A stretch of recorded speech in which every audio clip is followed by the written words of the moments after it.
coming into the DPC. You know, they've been on the back lines for way too long, so I'm really expecting big things from Nigma in this tournament. So yeah, I'm very much excited to see what they can bring to the table. Can Nigma turn this tournament around and turn their recent performances around and bring themselves up a win here? I think so. Guys, let us know what you think in the chat as well. I want to know what your favorites for the tournament are. But of course, we have the current series on our hands. Mudgolems versus Alliance.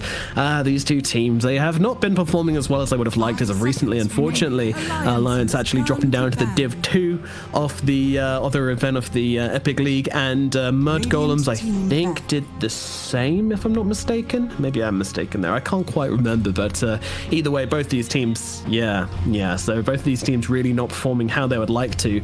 Let's see how they can work out against each other in this best of 3. 10 seconds remaining. 5 seconds remaining. Alliances turn to ban. Radiant team pick. Yeah.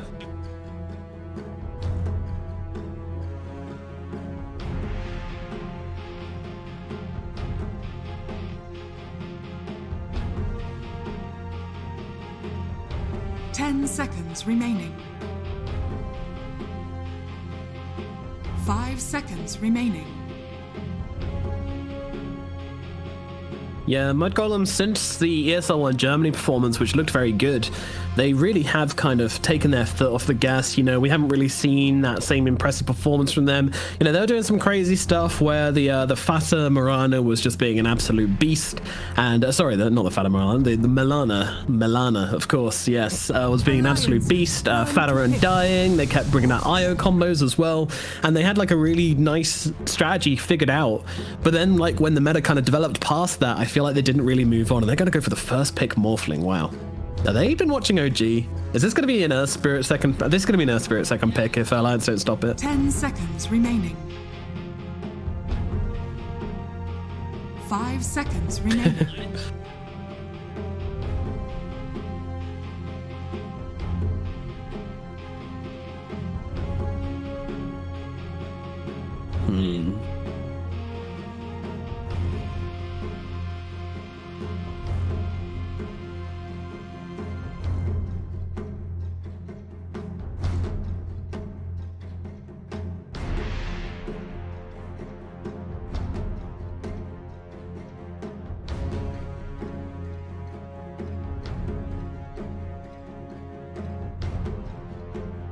Radiant team pick. The Undying waits.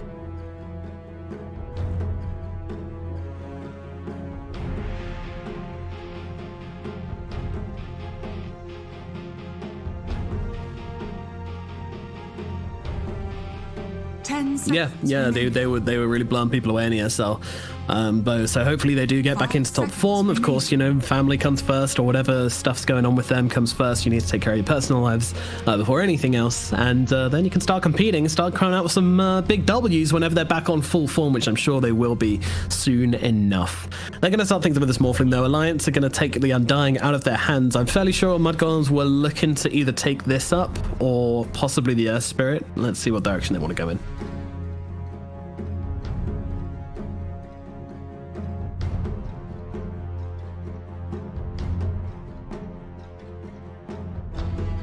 Alliances turn to pick.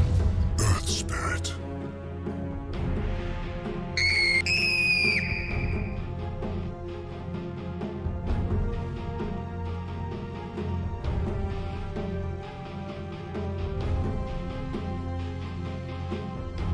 Ten seconds remaining.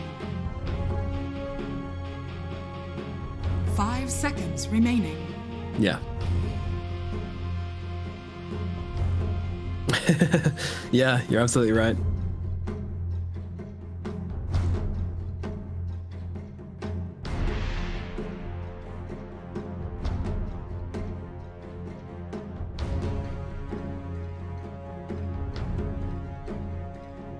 Yeah, I mean, I'm happy to see that Mudgolems have bought something new. You know, well, it's not completely new, but, you know, it's something new for them. They're pushing things out a little bit. They've watched these OGA games and said, hey, you know what? This seems pretty broken. Let's give it a go. Let's see if we can make that happen. And I love that attitude. Let's see if they can make something happen. Meanwhile, Lions, they... Invoker. Okay. Very interesting. Yeah.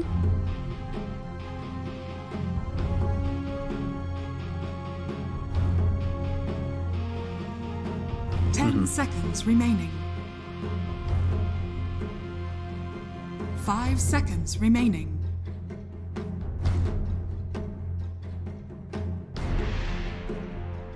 Yeah.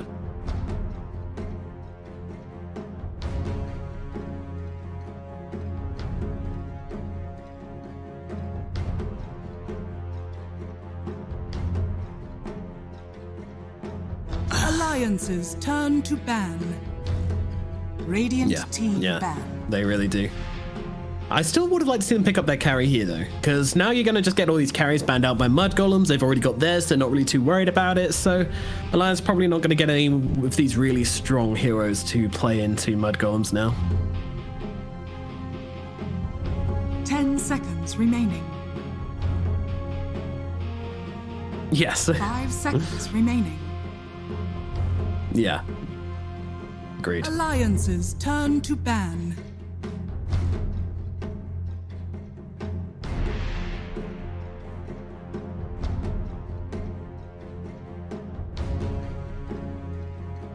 Yeah. 10 seconds remaining. 5 seconds remaining. Radiant team ban.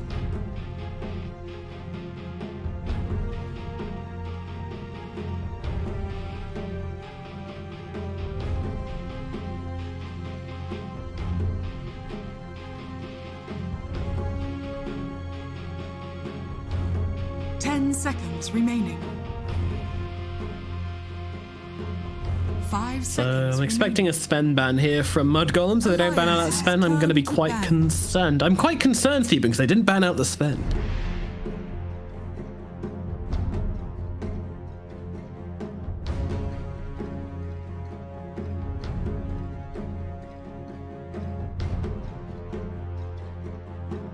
Yeah. 10 seconds remaining. 5 seconds remaining.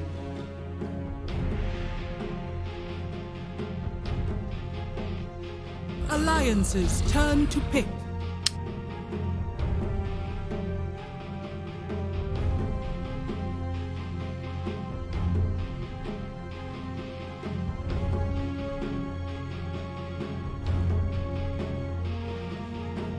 Wow. Okay. Well, fair enough. Mudgolems do their homework. They either want to force him to play a hero he's not comfortable on, or just, you know, expecting them to pick something else. Rubik's going to be the pickup for now for Alliance. A couple of good spells to steal already, so not too shabby.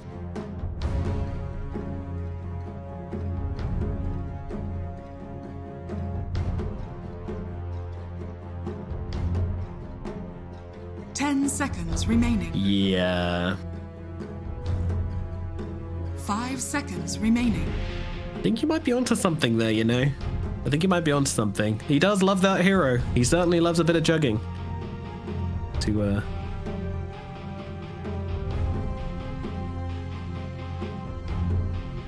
Alliances turn to pick. Omni-Knight.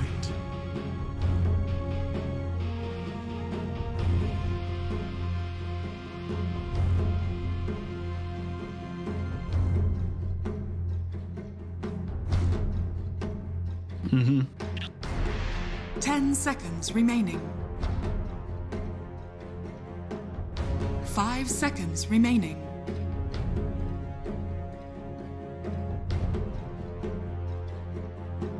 Yeah.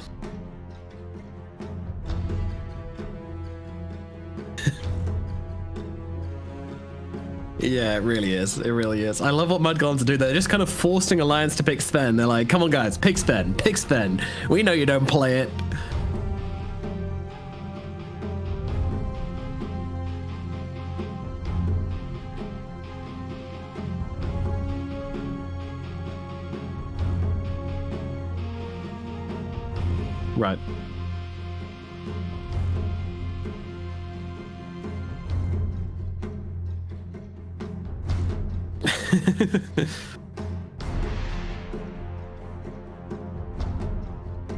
Yeah, you got 2 broken ass combos in that Mudgolems draft already. This has just been a minute of them trying to convince Nico Baby to play Sven. Like, I don't want to play Sven. That hero is boring. Oh, you're playing Sven. No, I'm not. Like, oh, fine. We'll pick you Slug then. So that's going to be their answer. Very interesting pickup here. Does stop the Morphling being able to wave form. Stops the Earth Spirit being able to roll, and steals a lot of stats in these long fights, which the Omni prefers. Yeah, hit me up with a deep analysis. 5 seconds remaining. Radiant team back.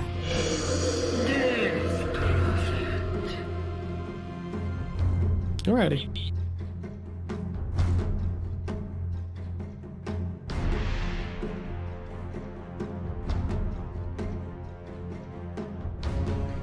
Yeah. 10 seconds remaining. 5 seconds remaining. Yeah. Yeah. Okay.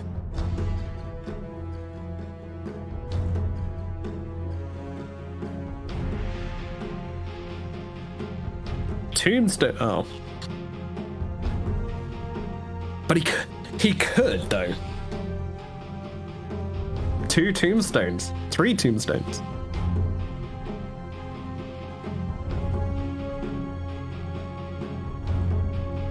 Genius. Genius. I mean, that does sound strong as hell, but not as strong as 3 tombstones.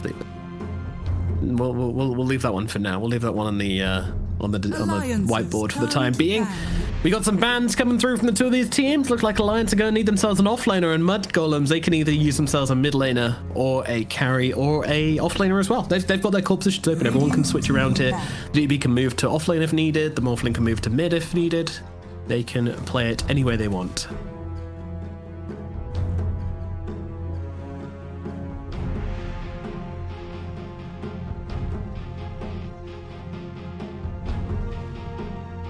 Seconds remaining. Yeah, I agree. 5 seconds remaining. Yeah. Alas.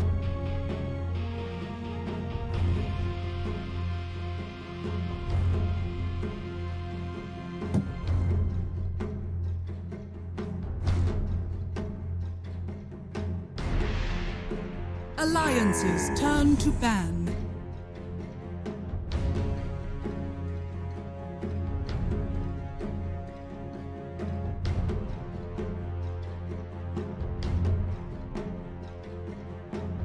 Hero is pretty unplayed right now. I mean, well, actually, that's not true. We see a bit of it. We see some offlaners play it. We see some pods fires play it. It gets its comeuppance, but yeah, Mudgolems, they respect it. They don't want to play into that. Radiant team pick. Any predictions then? Okay.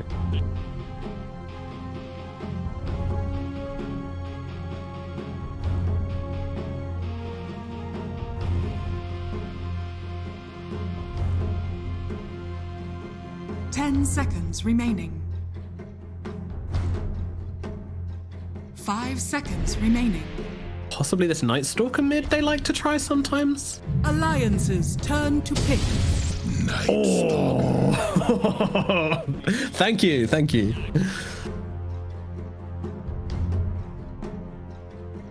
I know.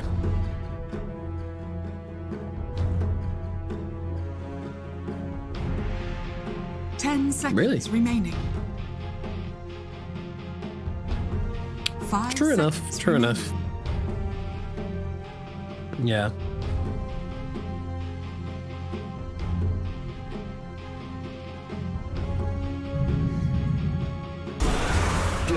You may now select your heroes.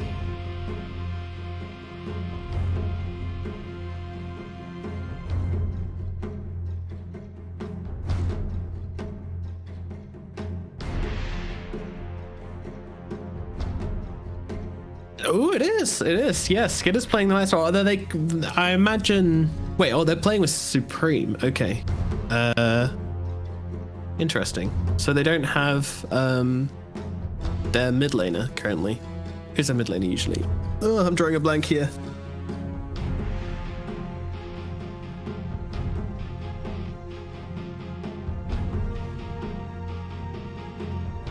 Oh yeah, Storm were playing for them the last tournament. Okay, they're trialing Supreme for this one.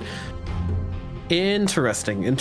Okay, well, I mean, Supreme Morphling is just, yeah, that's very top tier Morphling gameplay. If you don't know this guy, he plays for Chicken Fighters, previously NIP, and yeah, he smashes it on heroes like Morphling, Invoker. Very, very powerful mid lane player.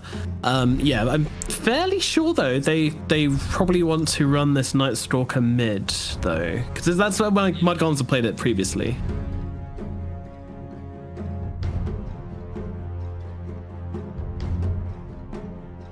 Oh, yeah. Yeah, true.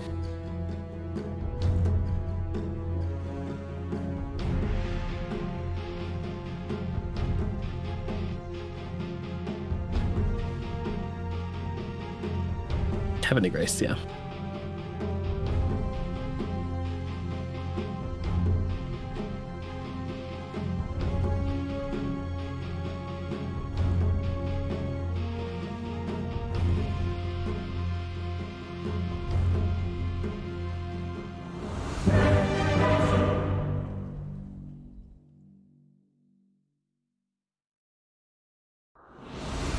Yeah, that would be pretty good. I mean, as we've mentioned, the Night Stalker doesn't really do so much in the lane.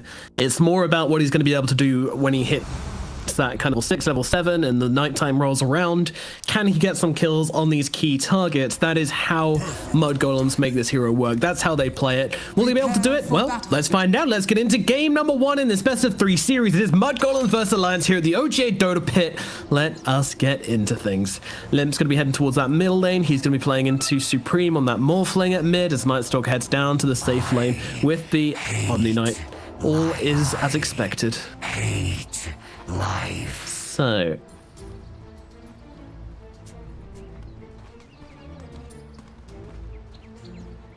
send down bottom. Yep, very nice.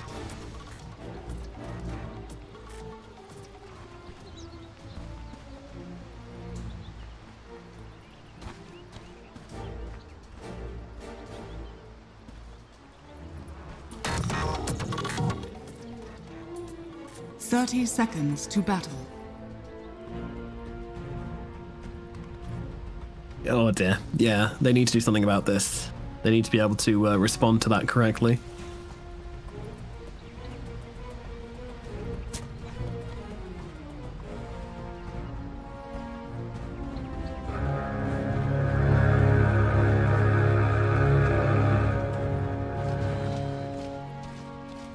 The battle begins.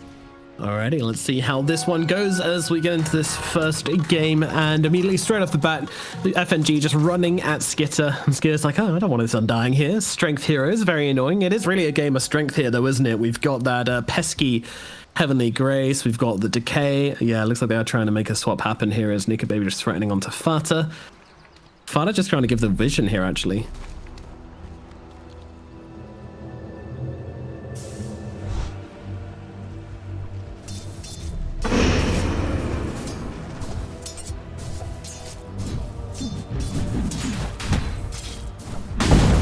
Yeah, it seems like they view it as kind of okay as long as they can get the lane matchup they really want. My worry here is that, you know, you're going to have a very underfarmed Slark, and I think Night Stalker's kind of like okay with not getting as much if it means Slark isn't getting as much. Slark much slower to start than Night Stalker's going to be.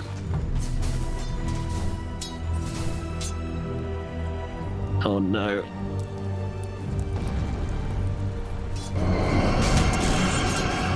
FNG at top lane, getting beaten down by Milan in 33. He's going to turn around, try and get a Decay, and he actually gets the first blood. He beats down Milan, and now Nika Baby comes in behind 33. Going to chase him off the lane with this this Essence Shift. They're going to bring him down. Oh my god, a double kill up in the top lane. Alliance, what is he doing? FNG just turns it around on his head. Mudgolems thought they had the easy kill, but not even slightly.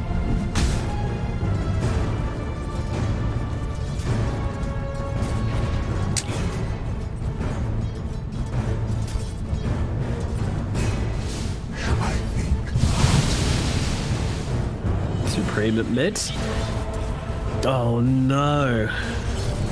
Oh no.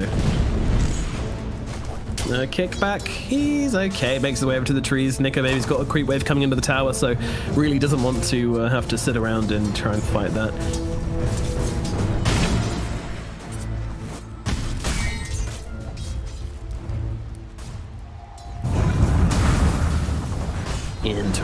Interesting. Milan gonna roll across. FNG ready to him, but I don't think he's gonna be able to stop Milan from stealing this creep wave, which is exactly what he wanted to do here. Very nicely done by the Earth Spirit. Meanwhile at mid, this Morphling is getting very, very aggressive into Limp here. Just keeps on waveforming at him, trying to chase him with right clicks and really just threatening him, and also doing quite well in CS. I'm guessing things are maybe going to even out a little bit now that... oh, under the tower. Cold Snap. Right clicks from Limp. Doing a decent job here. Pressuring Supreme. Supreme will... You get nothing.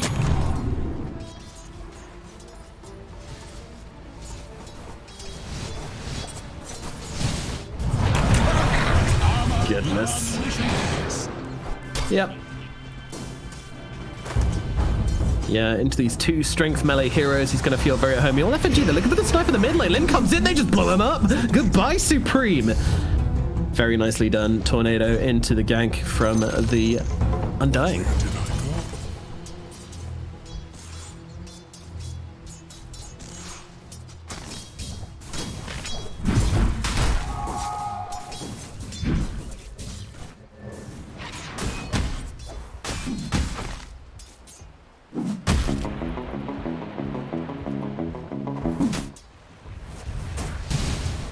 Seems likely. The musical lanes continues in this crazy game 1, but so far Alliance probably going to be pretty happy with the way this one's going. They've managed to get themselves 3 kills so far in these big switch-ups, and that kill at mid being the biggest one by far.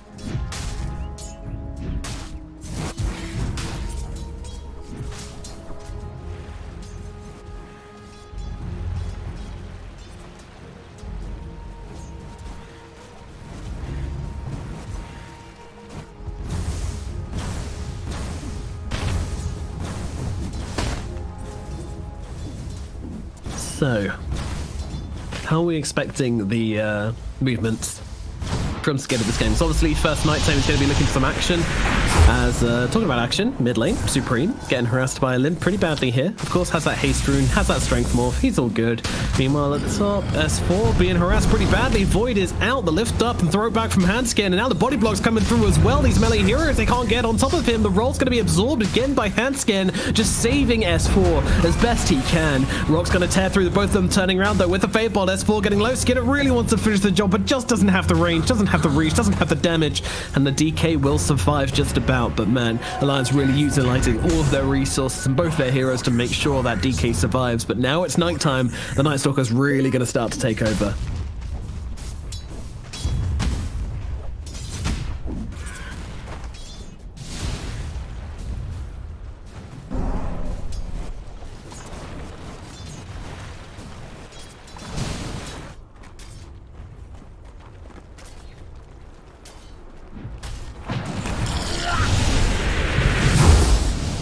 Meanwhile, mid Supreme actually waveforming himself forwards to dodge the damage off that EMP. Pretty nice. Meanwhile, down at bottom, a couple of trading going on. 33. He's got that Heavenly Grace on him, so it's not really very easy for them to get through him. It's just some harassment.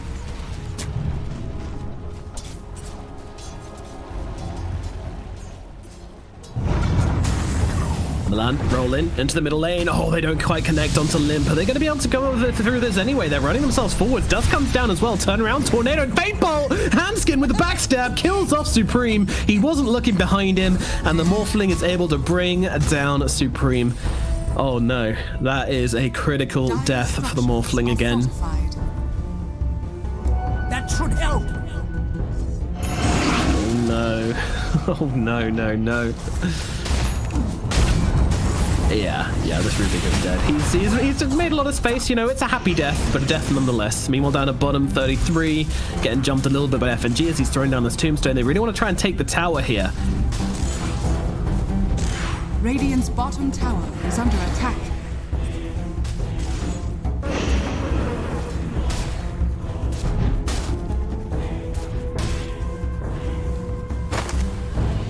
Certainly isn't.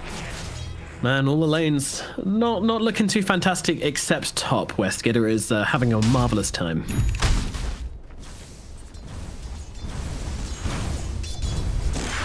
Yeah.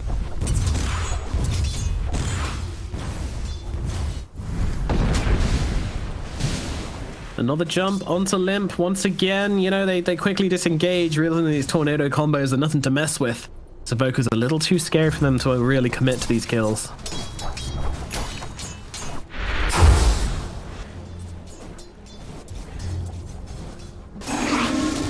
Yeah, he's very ambitious with his waveforms. Doesn't really seem to care about his mana pool a whole lot. And yeah, he's doing like, I don't know, if he didn't try to make these plays with Milan, then he may be doing a bit better, because the plays just haven't really worked out. So it's a little bit awkward. I kind of wish they'd just farmed up on the Morphling and tried to make some plays in the other lane, maybe linking up with Skitter. He's doing very well on top of S4, but of course a DK never really a target you want to actually try and kill. Might be some action breaking down the rune spot here. They're going to drop down the Tombstone as Limp fighting into Supreme. Fasta's going to be the new target for Alliance, though, as they try and get on top of the Strength hero. Haste Rune popped from Supreme, just wants to get himself away. Nico Baby, he honed in on Fata and will take him down, gets himself the free little kill. He is.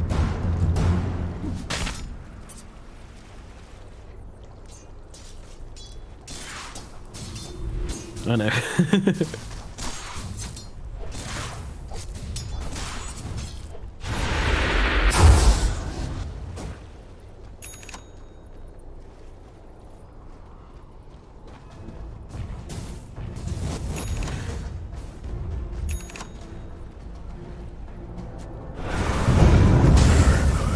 No, that's the thing. If the Night Stalker doesn't get on top of him. Oh, nice rollback from Milana, though. Didn't really expect to land onto the Runic there, I don't believe. Skidder going to pop the ultimate, but Milan's dropping pretty low, but they're going to be able to get the kill onto FNG, although it's going to take a couple more hits. Supreme will find it. Now just running forwards, trading with S4, but, you know, you can't really do that, especially the Limp turning up to the engagement as well. Skidder's probably the target, but they wisely back themselves away. Meanwhile, Nico Baby and 33 going toe for toe here in the bottom lane. 33 quickly realizing this isn't going to work for him. Pops the Fairy Fire and the Wand at the same time, turning around on Nico. Meanwhile, up in the top lane, they're going to try and bring him down, but Nico Baby actually dies down at bottom to the Death Prophet, and the tip's coming his way as well. Oh no, Nico Baby biting off a bit more than they could chew. They're both really seconds from dying in that engagement, but the Wand with the Fairy Fire turned things around for the Death Prophet.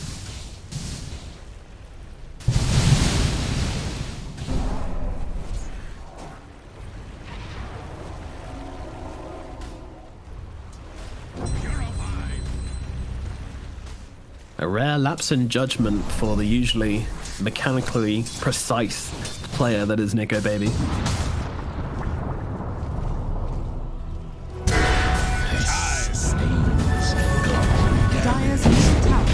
Oh yeah, it's strong. And now they're going to kick back S4. S4 is going to turn around with those flames, and with the flames of the Fate Bolt, there is just no right-click damage going around between these two. This combo is actually pretty filthy.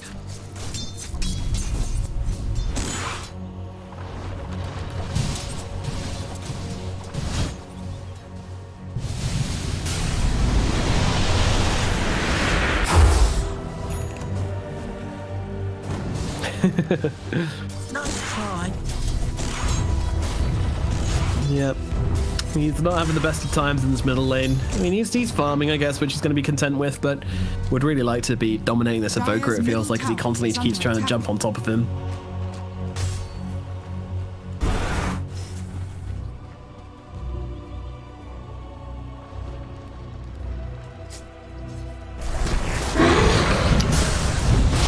Bottom lane, Tornado comes out onto 33. Can he get off those life serapens? No, he cannot. He's going to drop. Fata trying to come with the heals as well. May have just given his life for this one. Turns around with a 3-man purification. It's good, but it's not enough to keep Fata alive. Finds a bit of value from his death, but a death it most certainly shall be. Radiant structures are fortified. Radiant's middle tower is under attack.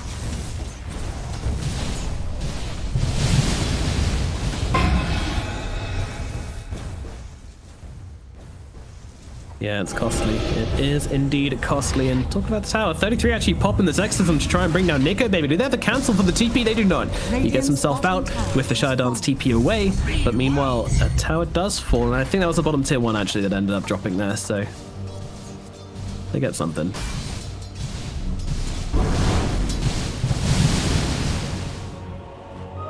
Just what I've been waiting for.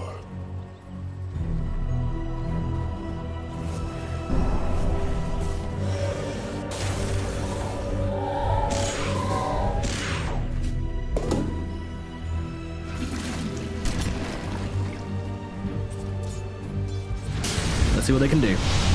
Supreme, Milan, Skidder, all looking to roll in the middle lane. They made the jump onto Fada. This might be a bit of a bait though as they come in from the side, dropping the ultimate from the Night Stalker. The lift does come out from Handskin, but Supreme just wants to bring down this Morphling by himself. Will be successful in doing so. Meanwhile, Limp trying to run down the river, does get off the disarm, but unfortunately when it runs out, he could be in some trouble. Milan just going to roll past that Ice Wall, but the Ice Wall doing a good job on slowing down these heroes, but no one's really coming to Limp's aid, so he is going to fall as well. 2 clean kills in the middle lane from Mudgolems, exactly what they were looking for. However, 33 getting surrounded upon. Are they going to drop him here is a question. They're waiting for something. What are they waiting for? Ah. Okay.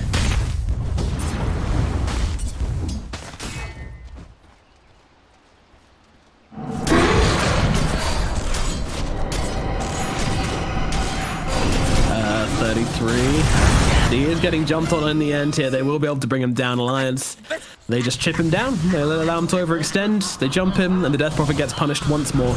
Poorest core in the game. Radiant's middle tower is under attack.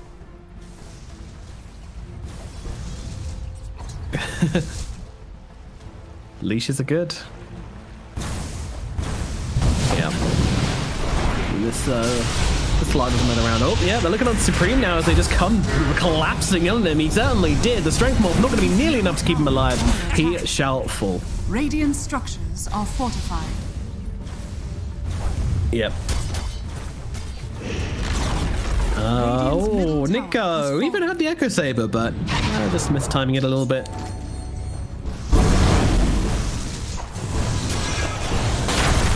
There's a Rubik's Stole strength morph. Yeah, hands. Yeah. Yeah.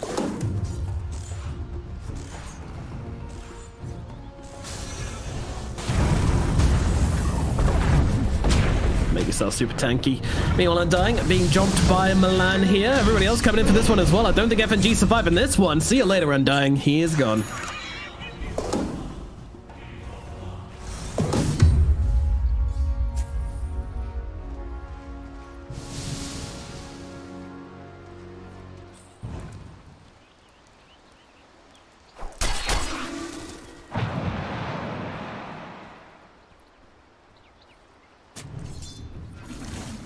Yeah, Milan's been pretty deep here though. S4 with the DD along with Handskin. He was looking to maybe try and steal himself a bounty, but just gets completely obliterated, but does deny to the neutral creep at the very least, so not really a big deal, him just dropping there.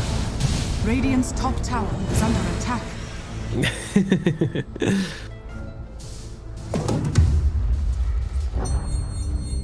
That should help. Nah.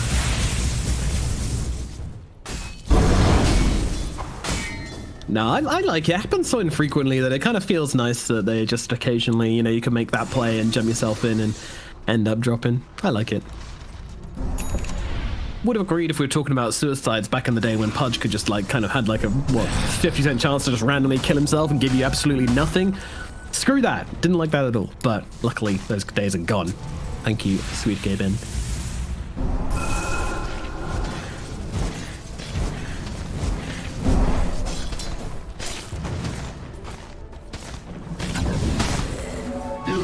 Radiant's bottom tower is under attack.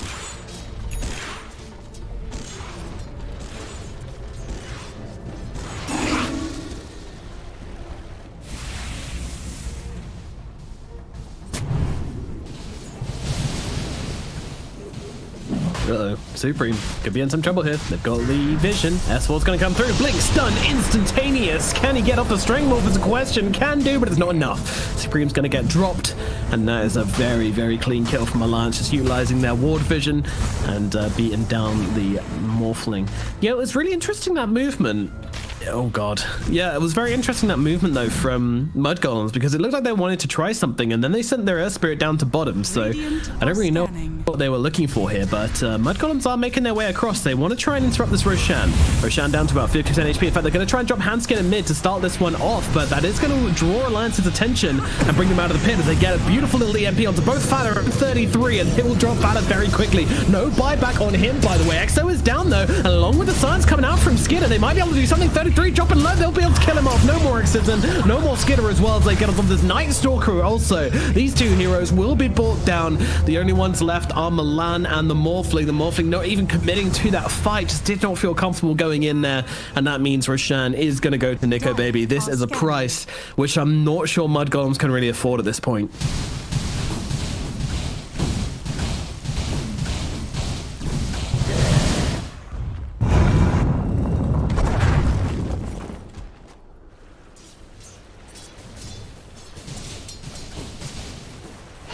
Roshan has fallen to the dark.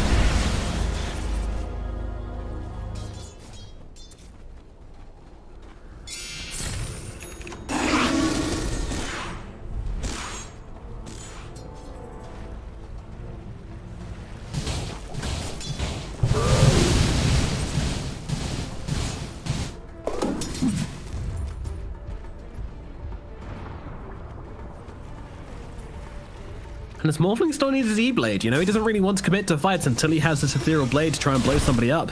Still doesn't have it. Oh, man. Yeah.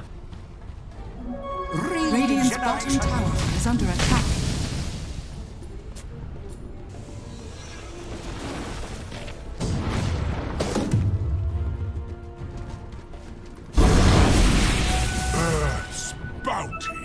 Radiant's bottom tower is under attack.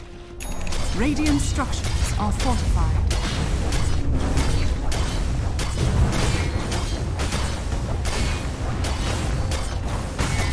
Nico just feeling so strong. He knows that if they come for him, he's going to be absolutely fine. Got the double ultimate orbs along with the Echo Saber. Just ripped through this tower. So tanky, so scary. Got an Aegis as well. Good luck fighting into him. I almost feel like you want to go on him now before he gets to Skadi, because when he gets that Skadi, like, I don't really see how Mudgolems deal with him. Like, he completely destroys Morphling, he completely destroys Death Prophet, he counters the Radiant's middle Omni pretty well. is under attack.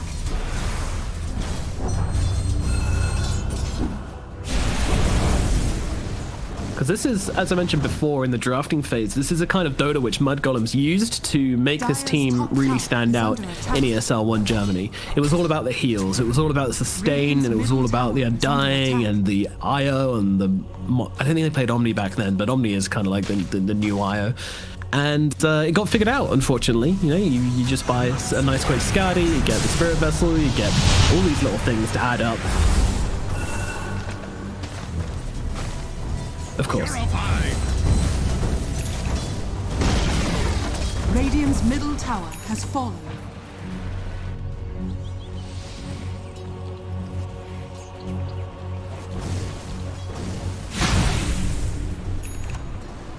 Mudgolems.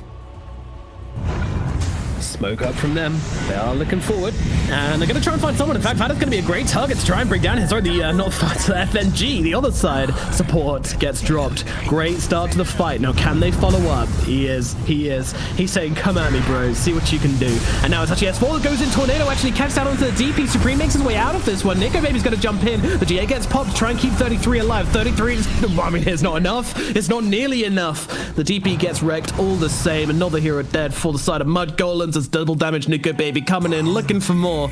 and he may well just find it. Supreme and trying to get himself away. Has he got a waveform available? Nico Baby closing the gap. He should be okay here, Supreme, as he's under the tier 3 towers. Nico Baby doesn't give a damn. He's got that ultimate available. He's got Nages in his pocket, and there is nothing which Mudgolems can do about that. Now he just starts hacking away. That tier 3 tower, jumping forwards. Tornado catching beautifully onto 2. Skitter's going to be inside. No moves across the Omni-9 instead. The non-heavily graced target seems to be more sensible, and they take down Fatter. Meanwhile, maybe they get the return kill onto Nico Baby? Nah, heals come out from Handskin, the Stolen Purification, doing its work, Alacrity as well. Keep the fishy alive, keep him swimming, and all your problems will go away.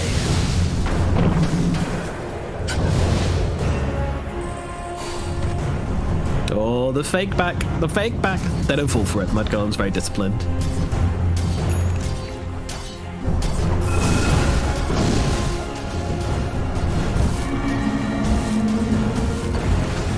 Radiant's middle barracks has fallen.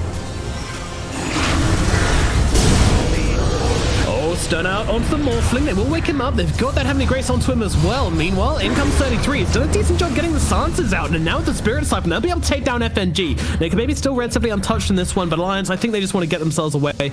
They've got the Ice Wall to cover their retreat, and I don't think there's any more they want to do here. Although saying that, Nico Baby is, in fact, just going to walk back up the high ground once again. Oh my god. Skitter. He's going to take a bit of a beating. 14 stacks on this Slark here. All right, they're going to commit to taking him down once. And they... Oh, we popped the ultimate. Ooh, this could be problematic. Alliance, they need to see something. Silence comes through. Nice rock from Alliance. Actually going to silence the backline. Stop them really be able to get in the safe Nico, but they got the fourth up. They get him away. They get him to safety. And they don't really want to follow up onto the DK. I mean, S4's job is literally just to walk around being tanky, which he is doing marvelously, by the way. Nice. Radiant's top tower is under attack. And even going to jump forward here onto this this Night Stalker. Thought he was playing it carefully over the cliffs, but they have that vision on the high ground. Meanwhile, Morphing just trying to blow up Limp. Oh, won't be able to do so though. They get him out easily. Yeah, I think your shotgun might be firing blanks there, Supreme.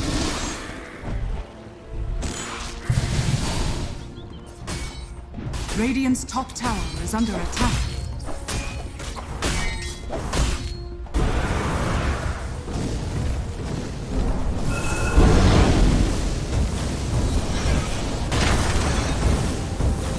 It's not. It's not. And when you jump them, you're going to have a DK blinky on your face. You're going to have Nico Baby running across. You got to make it quick, otherwise Nico Baby's going to start stealing some stats, and then you've got problems, which they don't really know how to deal with.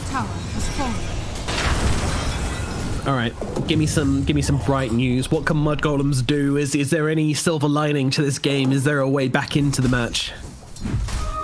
What need have I for this? Uh-oh. Well, the new patch is coming on Thursday, you know, maybe. New tier 5 item, rewind the game, 30 minutes.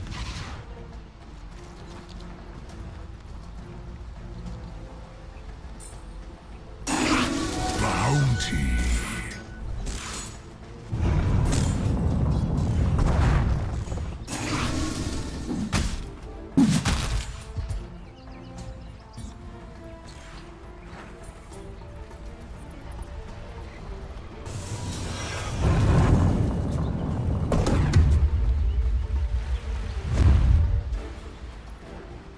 Yeah, we were talking about the fact that Night Stalker doesn't actually like playing into Invoker if he can't get immediately on top of him and stay on top of him and bring him down, and that's exactly what's not happening. He's the Invoker got the 4 staff, he just flies away every engagement. Let's see, is the Night Stalker going for a nullifier? PKB, yeah.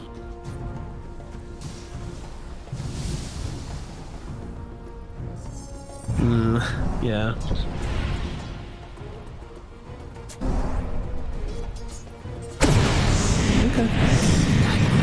Skitter looking at Limp here, does get on top of him, the 4 staff away, not going to get him out of the side tunnel. Shotgun's going to follow through as well. They need one more shot to bring him down, and they will find it. Fada blows him up with a purification.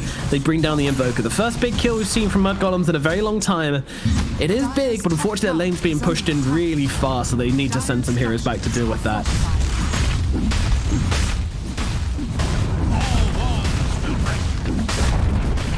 Dire's top tower has fallen. Radiant's middle barracks are under attack. Double damage.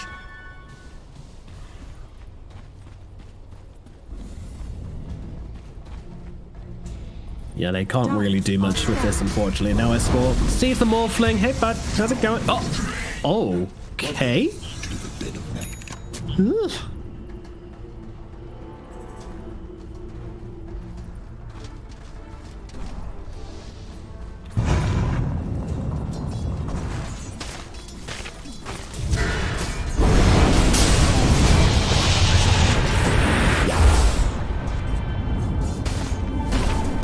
Yeah, the glue isn't there right now. Milan trying to run himself away. The oils is going to interrupt it. Now a tornado. Milan learning to fly, and now gets killed by S4.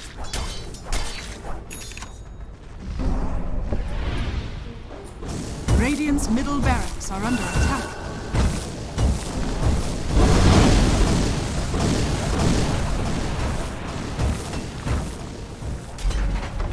Radiant's middle barracks has fallen. Radiant's top tower is under attack. Radiant structures are fortified. In we go. Yeah, Glyph not doing a whole lot, sadly. And another creep wave coming across soon as well. You really want to try and use those Glyphs to kill the creep wave at the very least. Fortunately.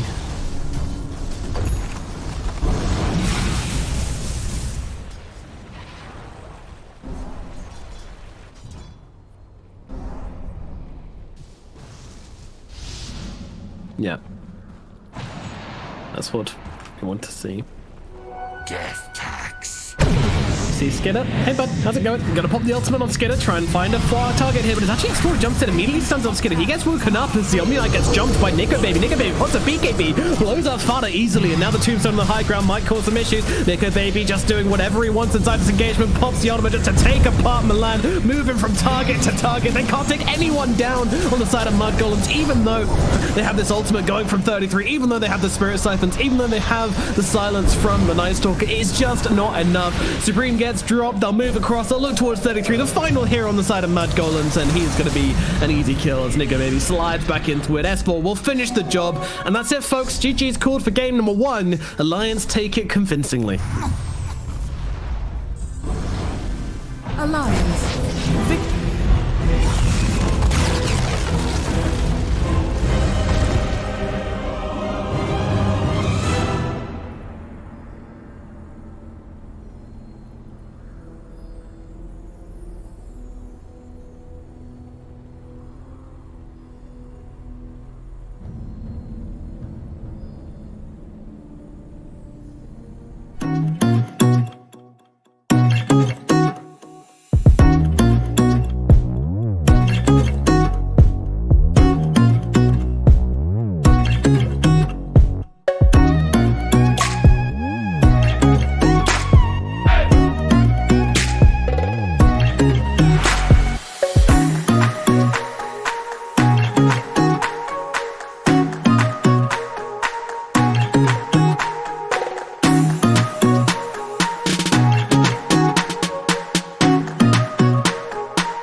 Radiant team ban. Alliances turn to ban.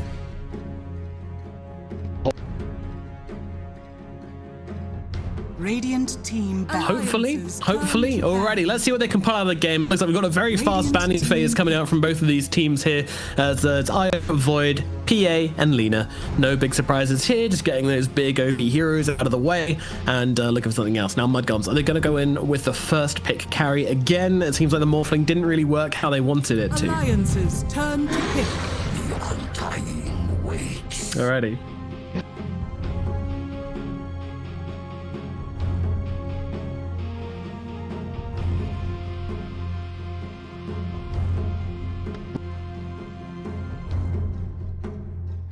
Seconds remaining. 5 seconds remaining. Yeah. Radiant team pick. I speak for the trees. Yeah.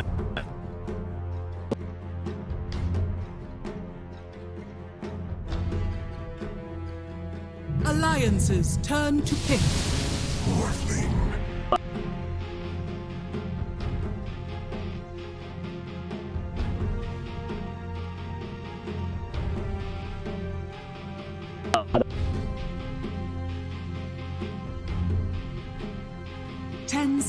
Remaining.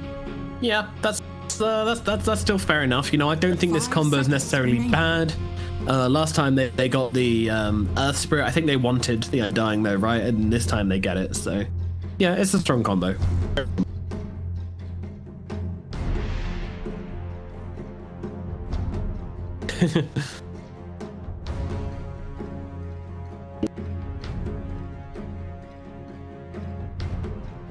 Radiant team ban. Ooh.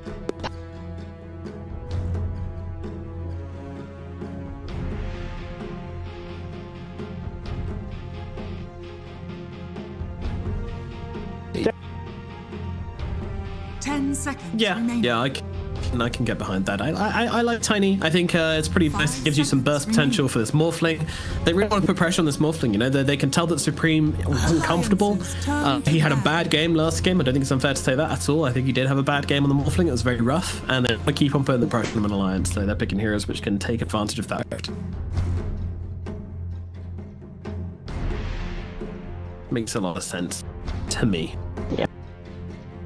10 seconds remaining. 5 seconds remaining. It's very mean. It's basically a free kill. Yeah, it does. That's me. That's true. That's true.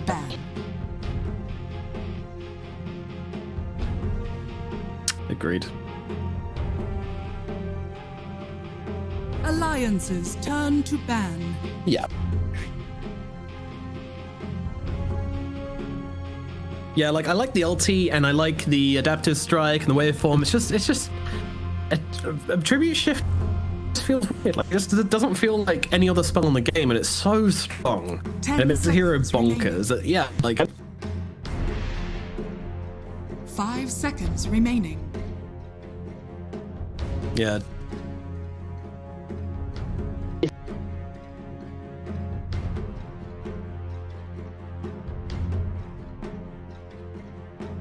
Radiant team ban.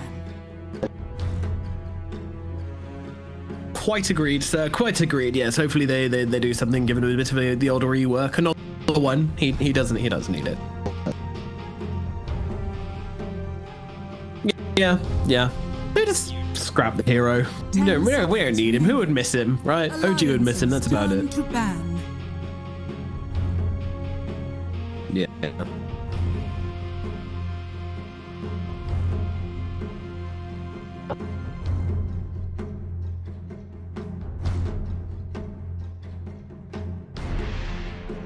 Well, 10 seconds remaining.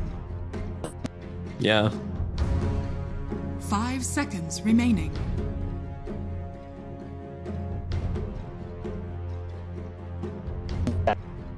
Yeah.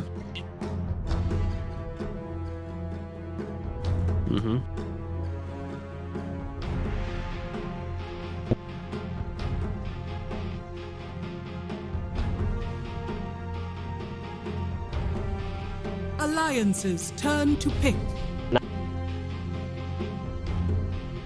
Radiant team pick. Omni Knight.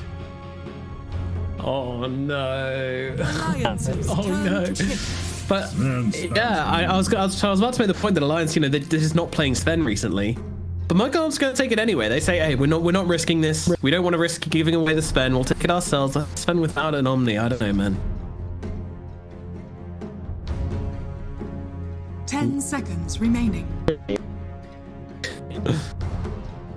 5 seconds remaining.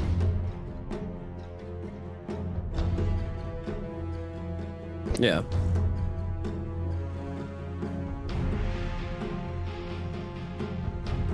Mm-hmm.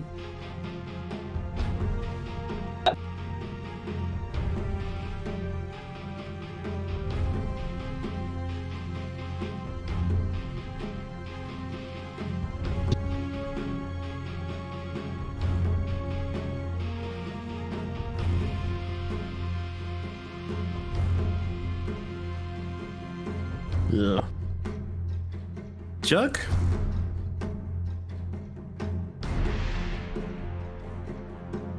It's been run a couple of times to relative degrees of success. Radiant It kills the tombstone though, which I like. Oh, they do go troll. Fair enough.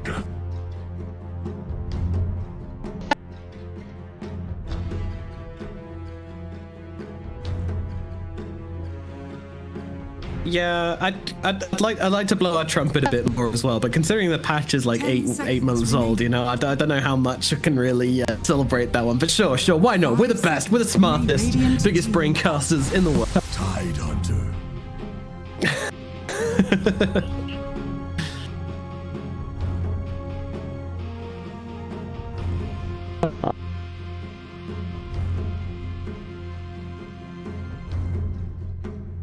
Yeah. 10 seconds remaining. I'm getting pretty violent flashbacks to the last Tide Hunter we saw though, which was the Ramses Tide Hunter when he got sick of playing safe lane, went to the off lane, picked up a rapier, did nothing with the rapier and died. That was pretty miserable. Radiant team banned. Oh yeah, well, true. Then he died. Yeah. I don't think that's going to be happening in this game somehow, but there's an interesting one if you guys wanted to go back and watch an absolute clown fest of a game. That was definitely 10 it. seconds remaining. 5 seconds remaining. I'm gonna sidetrack quickly. What do you think of the 4 disband?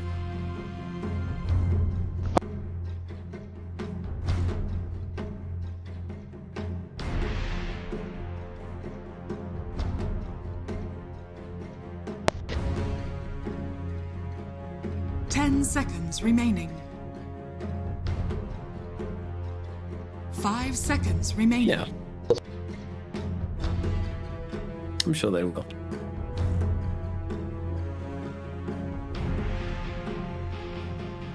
Yeah. Radiant team pick. Yeah. Okay, go.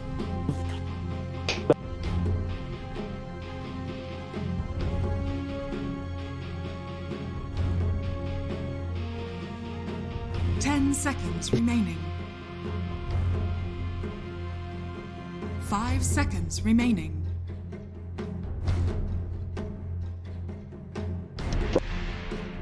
I'm going for pos 4 Invoker. That's my prediction. Don't know if Milan plays it, but that's my prediction. I'm being bold. I'm being brash.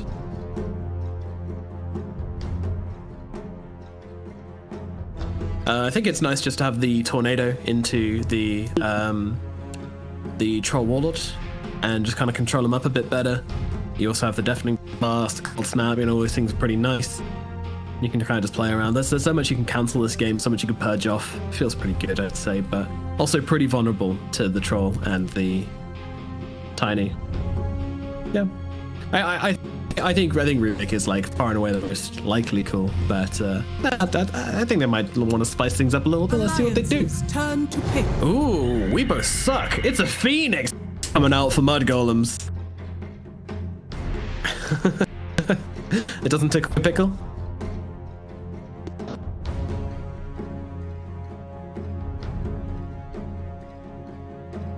10 seconds remaining. I do. 5 seconds remaining. Yeah. Yeah.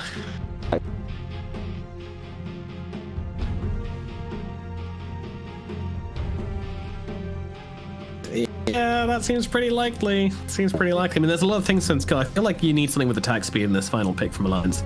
Let's see what direction they go down. Could be. Yep. Choose your hero. Oh, so they do want to put the tiny.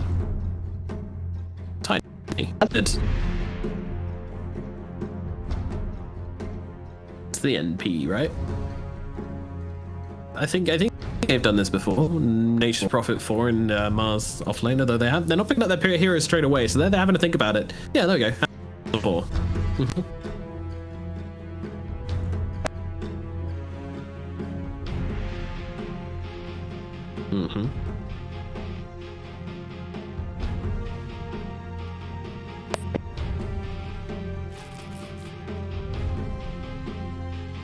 Yeah.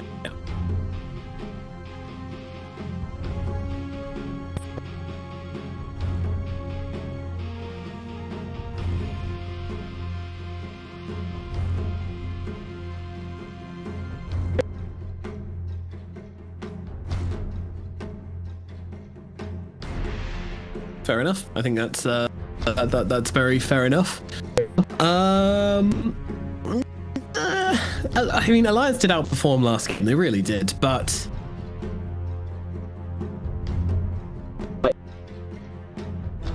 yeah. Yeah.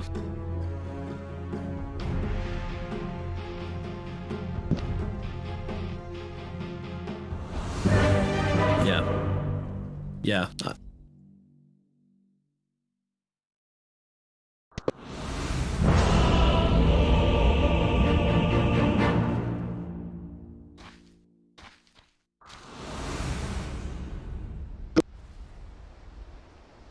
Yeah, and they just don't really have like the stuns. They don't really have the catch. They don't really have the initiation on the side of Alliance to kind of punish this Morphling. I kind of feel like they've letting this Morphling get away with it, and I don't think you can do that. Supreme is a really good Morphling guy. So he didn't really perform last game, but trust me when I say this guy can play and be Morphling if you give him the right circumstance. This guy is going to be looking to prove himself. This guy is looking for his redemption arc, and I think this might be the game for it. Yeah, screw it. I'm going with Mudgolems as well. Sorry, no spice today. I'm siding with you once again, but yeah, I think this is looking like it's a pretty good chance for Mudgolems to try and take this series and make it a 1-1. All right.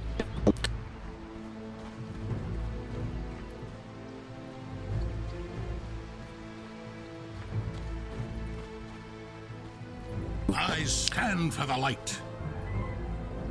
Yeah, very much so. Let's get into it. Game number 2 of Alliance versus Mudgolems here in the OGA Dotapit, starting right now. So Supreme is going to be, of course, heading back to the mid lane once more. This time the Undying's on his team, and he's going to be playing mid versus the Tiny. I imagine he's going to do pretty well in this lane. I mean, Tiny's lack of armor is surely going to hurt him a bit in this matchup.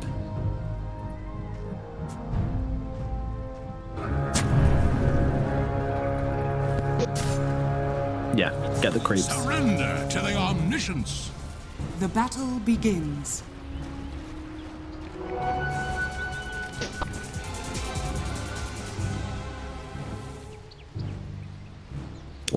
Ooh, FNG, the cheeky boy.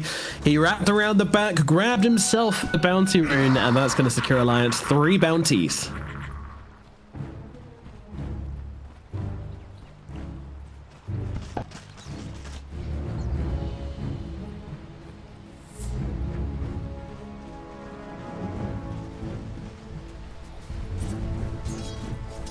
No, certainly wouldn't. So, I'm going to try and put some pressure onto Nico, maybe up here in the top lane, I'm sure. The range form troll.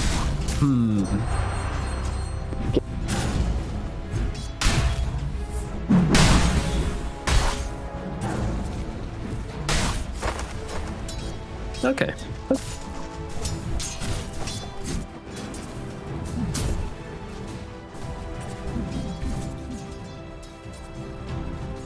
Yep. Just wants to keep distance from this Omni Knight as well, who is of course a melee hero. Meanwhile, down at bottom we got Skitter laying up into S4, who is playing on the Mars. And I imagine it's going to be a pretty good lane. I mean, laning the Mars into the Undying is never ever fun.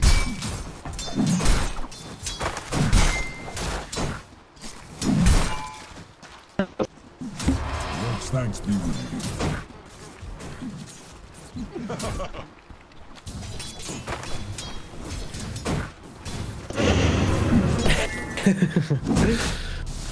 Ugh.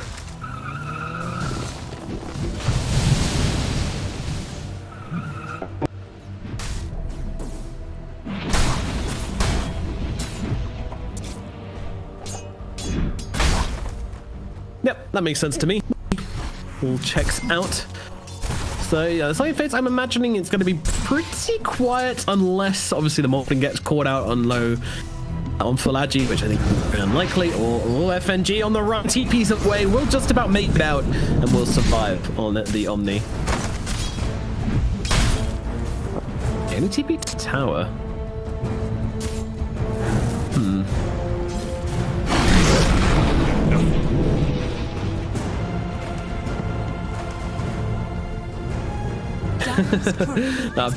Yeah, with timeline. And he's gonna get his career killed for this as well as Milan just comes through and snipes it off. Does.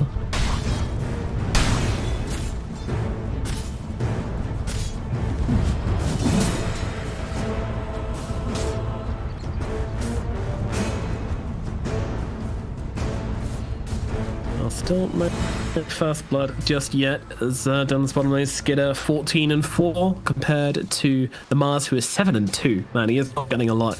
Meanwhile, Hanskin's been doing a bit of jungling though. He's 4-1, so that's kind of where this lane's being made up a tiny bit, but still not amazing. Radiant's courier has been killed.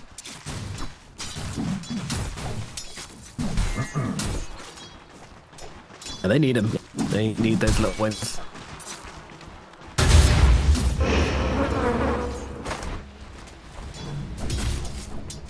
I think it's really going to come down to probably the minute 4 rune. If the Tiny can get the minute 4 rune, then I'm fairly sure he can, you know, if it's like a haste or an invis, then he's probably going to be able to find a kill with that one.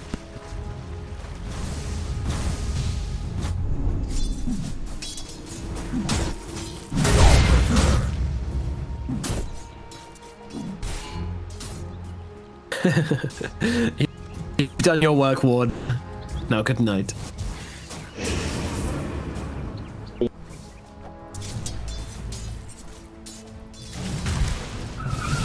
Oh no, that's one of the ones which is a kill rune. Wondering where he's going to make happen with it. Right, where are we expecting him to go? What are you expecting him to do with it?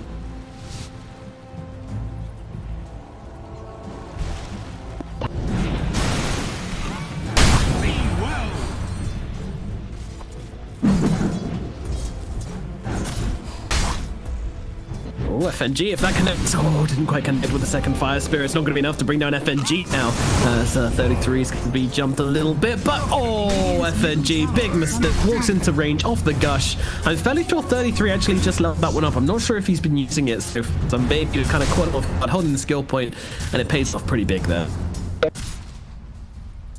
Oh, he won 33. I think he's got 33 as well. Lim comes flying into this top lane. 33 tries to bury his head in the tree. Please, don't kill me. But Lim doesn't care. The Tiny doesn't care. Finds him in the tree line, brings him down. And that's going to be a successful rotation. Meanwhile, Phoenix tries to be cheeky. Doesn't quite get the bounty, unfortunately. Yep.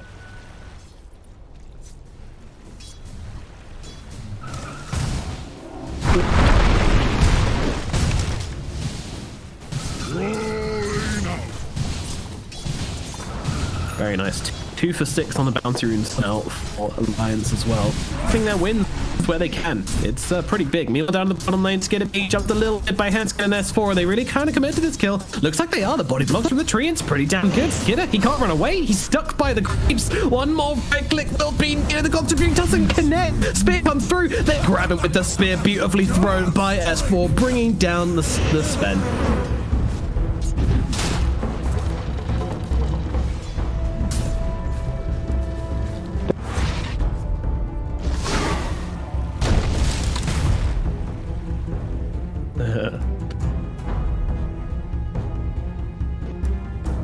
that. Some really nice body blocks from those treants as well. Hanskin proving he's no stranger to the Nature's Prophet. So, Limp, meanwhile, was able to find himself another critical rune here. He actually tossed Supreme to try and take the rune whilst he was in the air and was successful in doing so. Now set himself an Invis rune to go, yeah.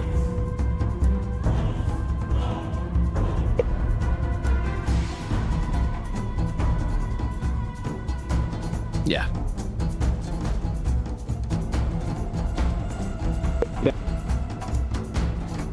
Yeah.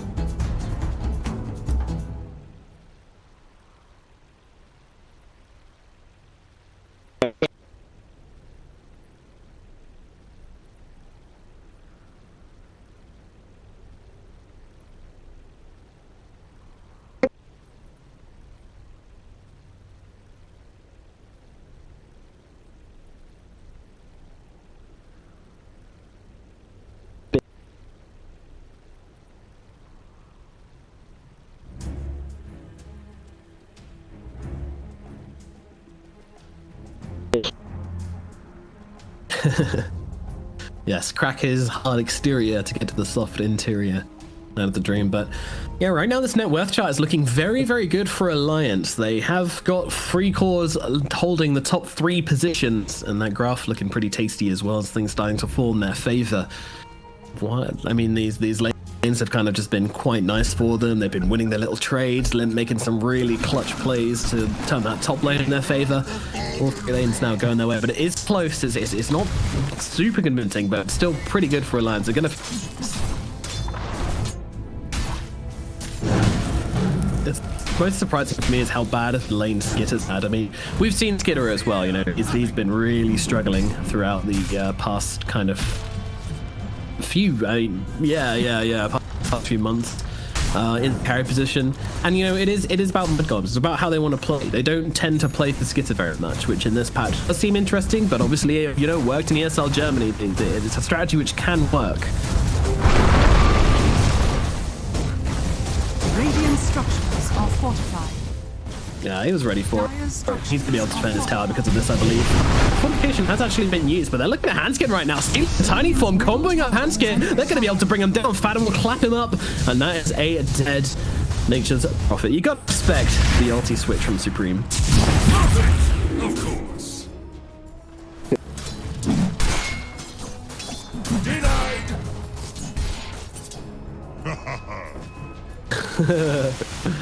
Yeah, I probably realized that as well.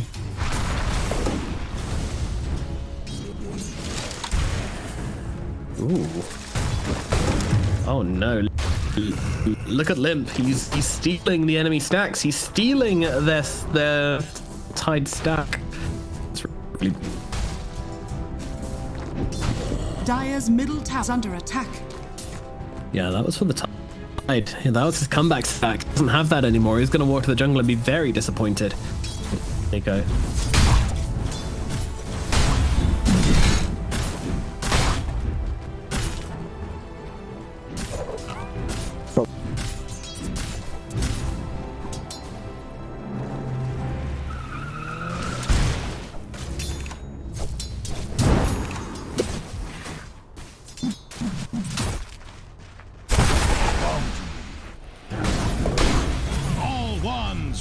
Radiant's bottom tower is under attack. Alright, I'm all on board for the Supreme Redemption story. Happened from the start. Cinderella story. Well, it's carrying it down the bottom lane. Not so much a fail. At least to be able to kill this tombstone that he'll come through.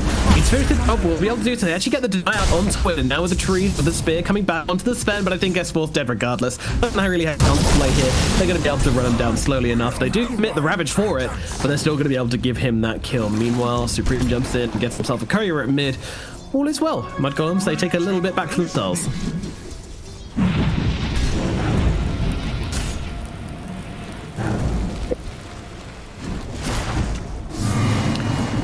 Yeah, Nika may be struggling to finish the job, but there's so many heroes who go for the play where he goes across the cliff, but they know where he is. They know what he's about. Icarus dives as well, though. Never mind, he's out of there. Goodbye.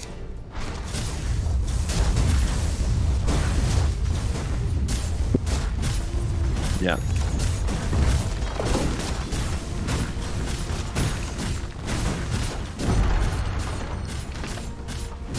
Radiant's top tower is under attack.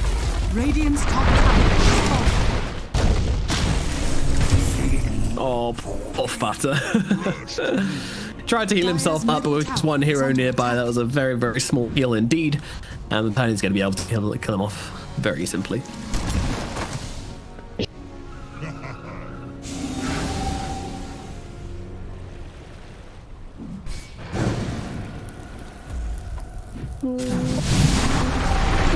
About it, he comes out of toss, Tombo comes out, it's not enough to bring down Nicker, maybe though. He had the wand available, pops it, keeps himself alive, and will just walk himself away, but still, decent amount of damage outputted by Supreme there. That combo is scary.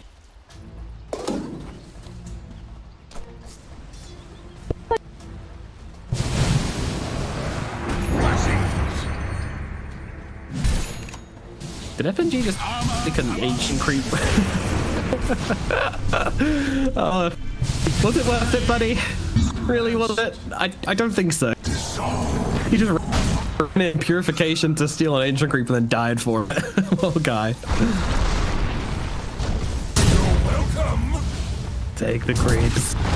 Meanwhile, Supreme, they're gonna throw a spear at his face. Get off these creeps, sir. But Supreme's going back in, looking at Limp, but not really doing anything more than looking. No touching, just looking.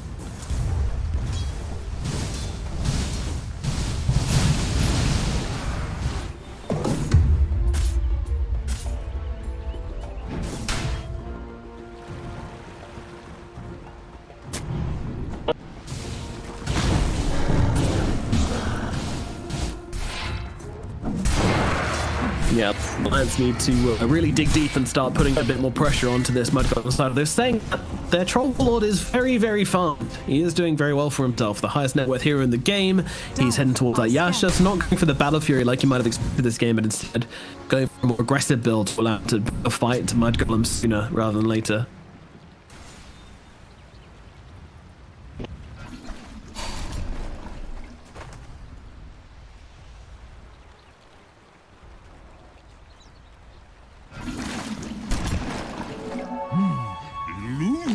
Radiant's middle tower is under attack. Dotapit is so impressive.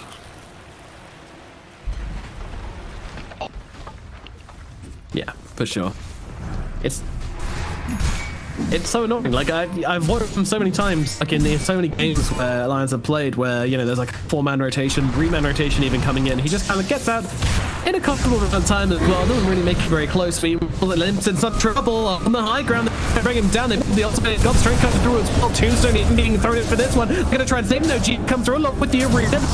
And the Morphlin, Fire and Skinner ranking pretty low. They've got to be careful. They'll throw in the Supernova along with the Raft as well. Oh no! The combination is absolutely perfect. They bring down Evan and Skinner, S4, and also Nico, baby. 4 heroes dead on the side of Alliance. Mudgolems, that is exactly what you want to see from the ultimates.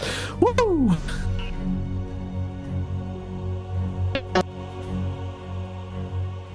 Oh. It looked great. It looked great. Oh. Oh.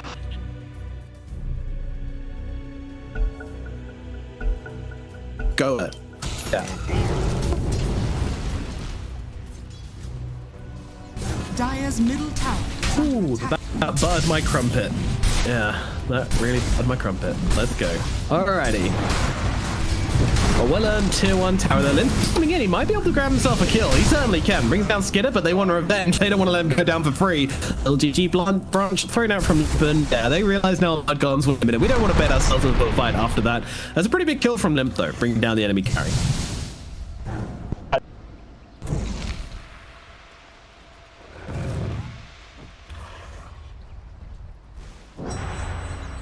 Nah. Yeah.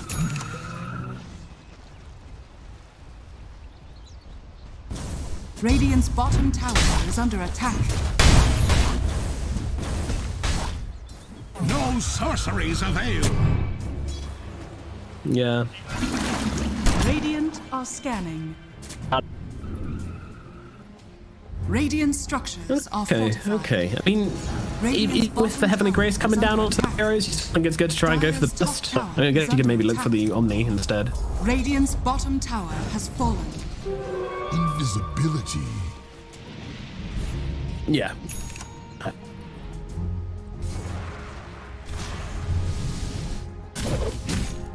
Alright, that's the game plan for Mudgolem. Meanwhile, the game plan for Alliance is to be, well, probably don't try and hit the supernova when Ravage is available. That's not good. But otherwise, yeah, I think really they're looking to blow up these big ultimately. They need to kill Phoenix, basically, is what we're getting at.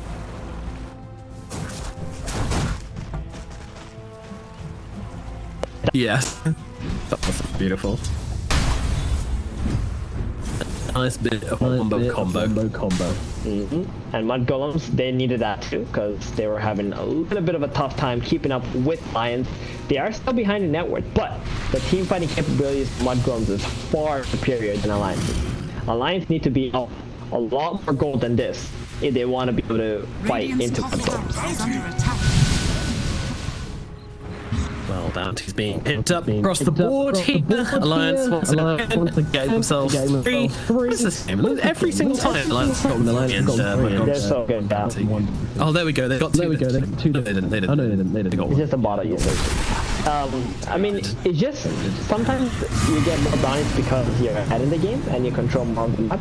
Sometimes you get more bounties because you just kind of like pushing lanes out and you're outplaying your opponent, sneaking the bounty that you don't think your opponent is gonna get because they don't think you can get it. Yeah. Yeah. I mean, those are pretty much the reasons why you get more bounties than the enemy. Alright. Meanwhile, Mudgolems coming in the bottom. Maybe looking for something here. They've got themselves a couple of heroes, but they are outnumbered. It's 2 versus 2. Supreme feeling confident with far. And it's going to be able to reset. No real jump. I'm kind of surprised Alliance didn't immediately try to see something happen whilst the supernova and this Ravage was down.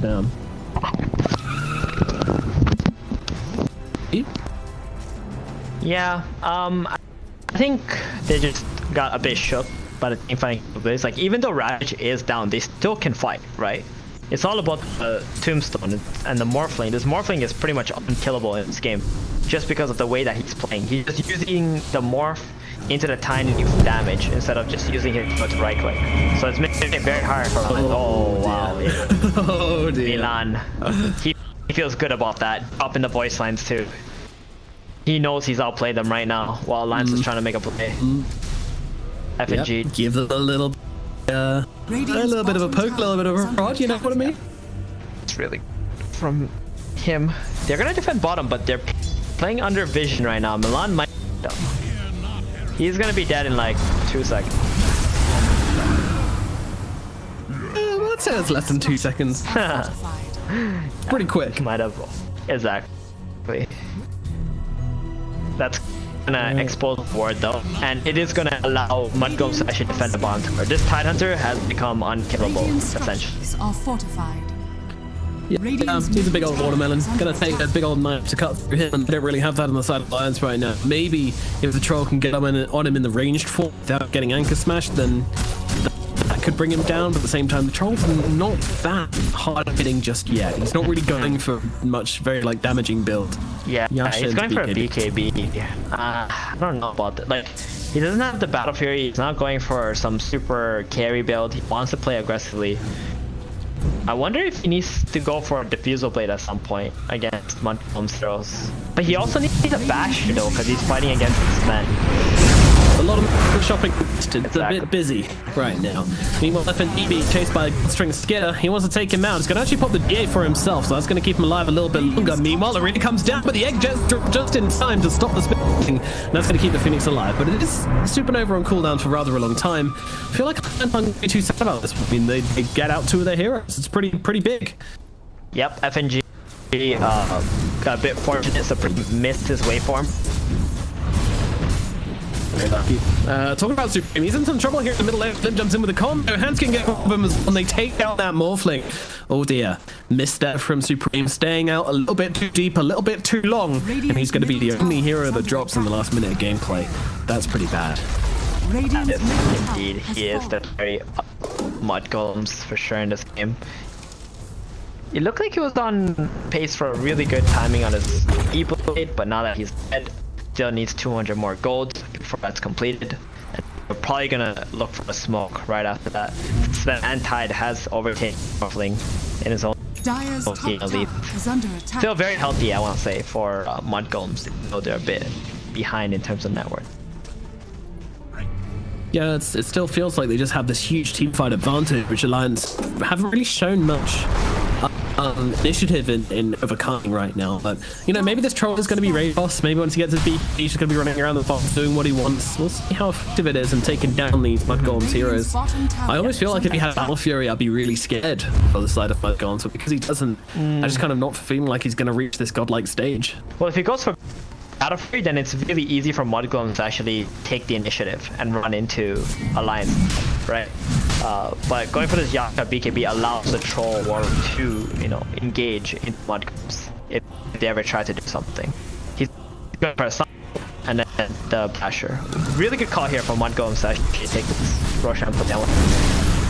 Looks like Go for it. Figure it out. And the Ravage gets popped onto heroes. They're trying to blow up FNG as quick as possible. He's going to heal out onto Limp, but it's make a difference. They're going to get him brought down and then look for Limp as well. But Baby comes rolling into fight. Going to pop down the arena. They've managed to trap the Sven and they get that kill. Fata goes down as well. So it's probably a pretty bad trade currently, although that kill sweetens the deal a little bit for the side of Mudgolems. Now Mudgolems are really just scattering. They might have found 33. He's going for the TP away. S4 is in the sphere. Cancels the TP. 33 trying to get himself away, but unfortunately can't do so. Makes the way to the other side of the trees, but with so many hits chasing him and right-clicking him down, they'll be able to get through the defensive and they will find the kill. Alliance win the engagement. They lose 2, they get 3 in response, and they stop that Roche attempt dead in its tracks. Good call from Alliance. It still takes the team fight. Troll running all the way from bottom to middle, helping the Mars to kill the Sven. Right under, and this open up Roshan for Alliance now. They got the Heavenly Grace, which makes this not like a super hard committal rush take from Alliance. Ravage is on cooldown too from Mudgolems. They're gonna have to give this up. They are indeed. Into the pit we shall go for Alliance. They might try though. They've got a supernova. I think they want to try and do something about this. Milan maybe for the spear. What can he do? Falling across, supernova right back of the roach pit. Can't really get to that one. He's going to try and bring down Fata. We'll be able to do so. Spear connect onto the Morphling. He doesn't have strength. He's dead. Supreme is out of the equation. The Morphling is out. And now Milan has to leave as well. Oh, no, they're getting the clumsy. He's sitting here on the high ground. The close and combos him. Milan can do nothing but die as well. There is nothing left for this rush. Nicobaby's going to grab it. Aegis in the hands of the Troll Warlord. BKB as well. Thinking Alliance might be looking a little bit more than scary at this point. That's, to me, that just looked like 3 free kills that just gave away, right? Skinner was still bottom. Radiant's middle tower He had no intentions of coming to that team fight. Hunter was nowhere nearby too. They tried to take an engagement 3 versus 5. And I'm not entirely sure what they were really expecting because they didn't have an opening to try and burst one with that E-blade too. Morphling falling once again. His net worth is looking very sad now. The Sven is still trying to play catch up. Also very far behind. Not even level 15 yet for that Stormhammer Dispel. Yeah, that's a bit. Mark. He's very low leveled. Stun the way of Nicobaby. Nicobaby does not count. Level 18, you scrub. Just can't believe me. I do not associate myself with peasants. Yeah, troll even so at 4, he's already low, level 15. is under attack. Uh-oh. Supreme. Well, I feel Okay, like though. onto himself is going to buy the time he needs to get himself some distance away. Now could maybe be in a spot that hops down the axis, try and give them the evasion to make it through it. Ravage through as well. Supreme, though he's still going to fall. It doesn't matter. He's still dead to Tiny, and now Tiny jumps forward even more, and the tier falls. We go. This was a little bit aggressive as the buyback comes out from the Morphling. The spear immediately capped him out the moment he TPs. He can't actually do anything on top of him. He needs to be careful here. Green pops the Ethereal Blade combo down onto the Troll. Pops the ultimate just in time though, keeping himself alive. They are going to be able to control him up. He's on the high ground. Should he die here, which I imagine he will, it's going to be kind of hard to get out of this one, but he's actually got himself an essence. It's going to buy him a little bit of a supernova popped immediately at the time it when he comes back to life. No one's here to help him out. It comes supernova crashing down upon him, and Nicobaby shall fall. He can bleed, but it did cost back from their Morphling. Why didn't I just back up after I got the morph? Oh man, that was very awkward.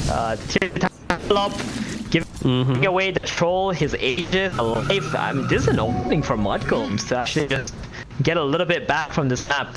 I know Morphling had to buy up, but that's okay, because whatever they just got from it was completely worth it. Alright, well, still very long between the troll and everybody else, but this is going to make it a little bit easier for them to try and come back into this game. And they're actually picking out FNG here. He's up to clear out the creep waves, but Supreme's going to get off him along with 33. They've got the shot from the fail. Chick, chick, boom! Down goes F. And that's another 4 seconds timer put onto Alliance. They do get the Phoenix, but that doesn't matter, right? Any trades from is worth it. Is the troll gonna TP up top? That's the question. Trying to do something. They've got the arena down. Okay, onto Morph. He's got that strength morph. He's feeling pretty chill, although he's maybe a little bit sweaty now. The limb gets off him as well, but he's got the Ethereal right out onto himself, goes to the TP away, and he cancels not today. Bye-bye. He is gone. He is just to try and burn him down, although he already got a Giant Morph off. If they actually just held Tiny Toss, it would have been enough, right? But the troll came, been able to secure that kill onto the Morph, but maybe a little bit of a mistake from Alliance, even though they realize that Morphs are abandoning the Morphling.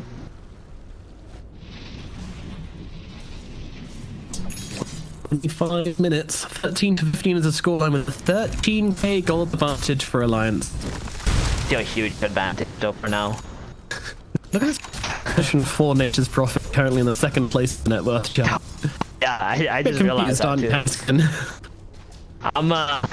I underestimated Haskin's profit, but he's done a really good job with this hero. That money, those aura items, 9 AC for the crew. Love it. Going for a beak, not even a solar crest, wants to be a core himself. Right. Enough games of the possible. I want to be the guy slapping people. Middle tower is under attack. I want to see him take over Nico, baby. That would be the... that would be insane. I don't think it's gonna happen though. Animate plot line right there. Yeah, he's really just kind of fun up and doing his thing, isn't he? You just farm on this guy. Pressure on the other map while his team just groups up. S4's been like, really strong. He's got Blink Dagger, he's got BKB, like 26 minutes. I'm happy about that as a Mars. Oh no, he's huge. The person, I don't think it looked like that was low is because of all the other Golem hero, players. Yeah. Heroes, they're not really that high. Like their net worth is very bad. These are the kind of items you expect Sven to have like 20 minutes into the game. Yeah. Wrapping them around. FNG, Godstrength coming through as well. They want to bring down the United, and they should be able to do so. It's going to take a bit of time. FNG with his dancing feet and get through the breach behind him. It's taking some time, but they'll finally bring him down. But meanwhile, what's wrong? Map Supreme, Portland, he gets comboed up in the mid lane. Wasn't expecting S4 and the double damage Tiny to be beating him. He waveforms in, gets him killed. That's right. He's you want something? He's not. And this Godstrength Sven's running around him. He wants to do something, but there's not really much he can do. Yeah. And as soon as Alliance is alone, they're just gonna go, right? As soon as they're on me, I mean, it's alive. Without Godstrength, without Morphling, Mudgolems can't even defend this high ground anymore. They're gonna try and slow it down as best that they can for 40 seconds. They need to.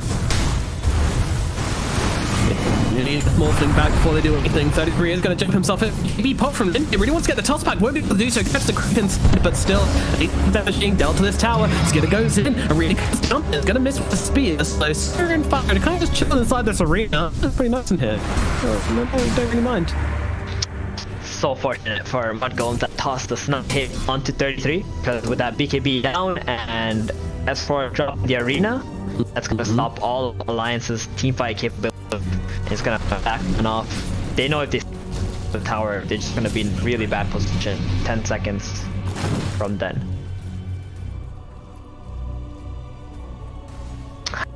That's bad as BKB, I think. He's got it complete. He's a happy tree man. Let's go.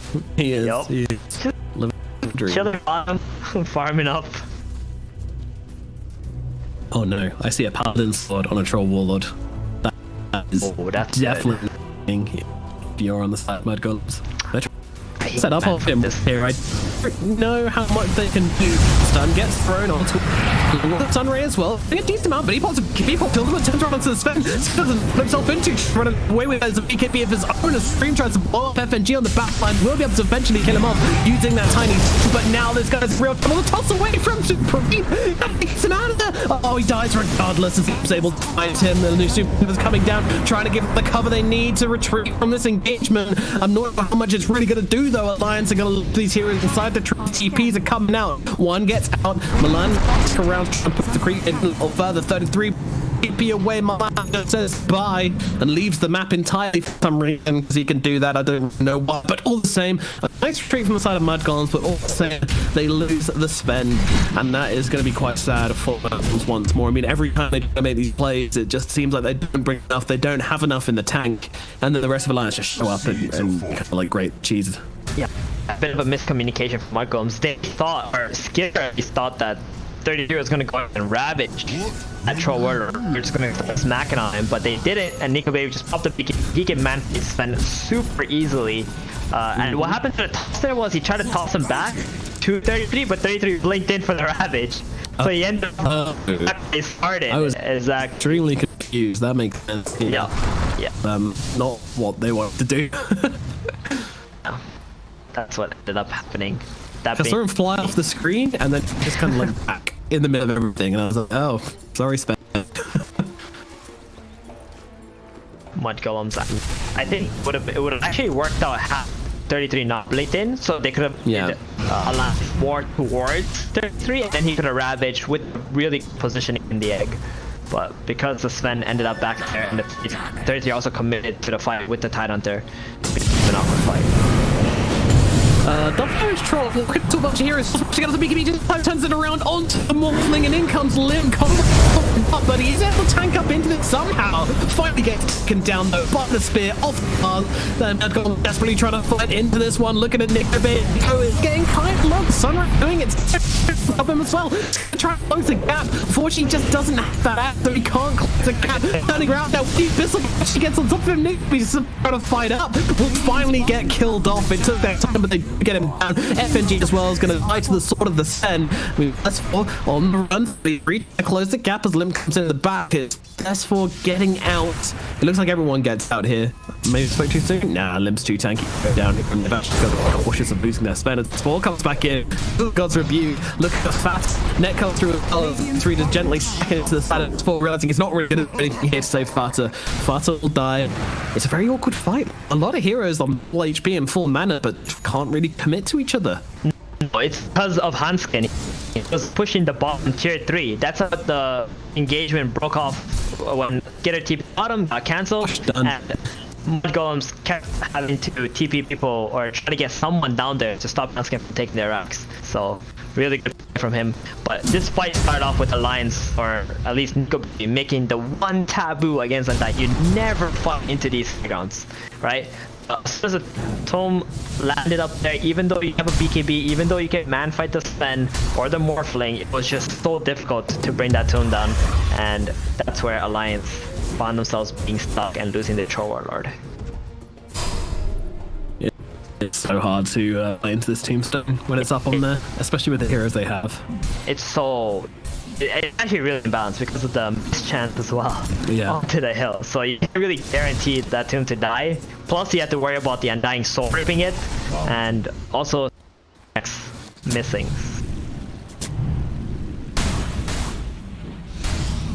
Well, it's a slight comeback from on this one, but now Alliance are inside the pit.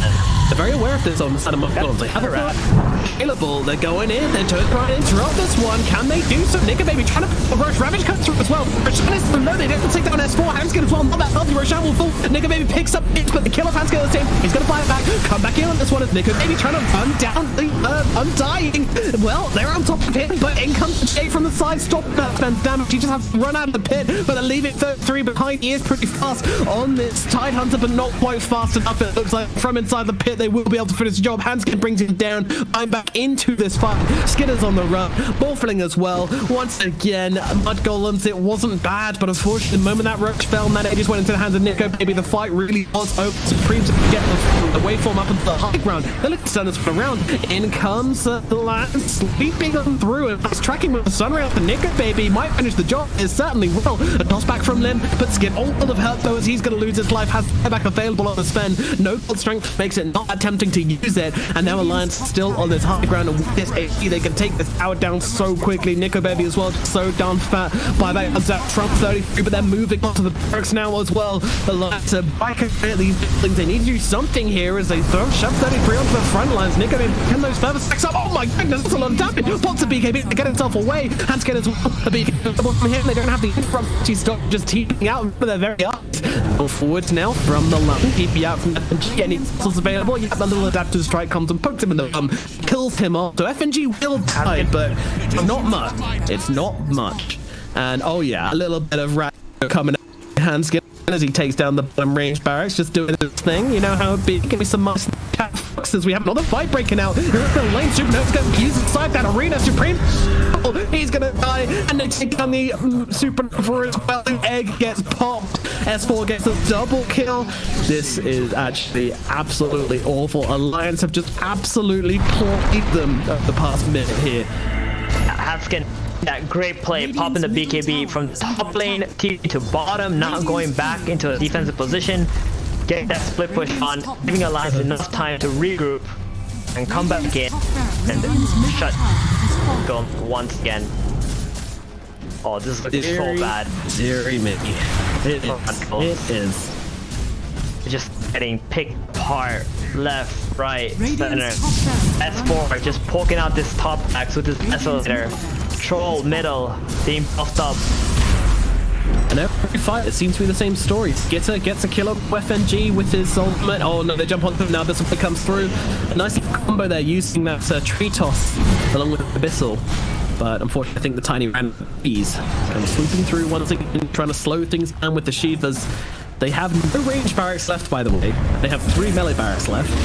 That's Nature's problem. The arena comes down. They manage to catch Alpha. He is gone. Alpha count. They take down Tune so long. Comes a Ravage. Info. They're going to try and make this fight happen. They're moving on to Lim. Can they bring him down in time? They come through. They're keeping it alive. It's the BKB and the GA. They don't have the damage. They can't get through his defenses. Lim gets away. They're going to try and turn around and get the turn onto the time, but he's going to be okay. Meanwhile, Supreme control it. Baby, but it's the Abyssal. He should be okay here on the Morphling. It's in comes the Supernova. Getting popped. Try to control them up. Can they take down that Supernova? Yes, they. And it goes down. Man is dead. 100 seconds out here. And then he'll fall him to the grave. Sorry, battle follows him to the grave. They'll love Supreme as well. They're hemorrhaging heroes right now. They just do not have the ability to fight in this team Alliance. They are too damn strong, too damn tanky, and too damn good. It will take down Mudgolems with the clean 2-0. The double 2-0s. I mean, I can't say I didn't really expect it, but still very, very tidy from Alliance. It just felt like, again, they're just a better team, right? In this series as well. Mudgolems, we saw a little bit with their mid game. Their cores were very underfarmed, but all their cores had some farm, right?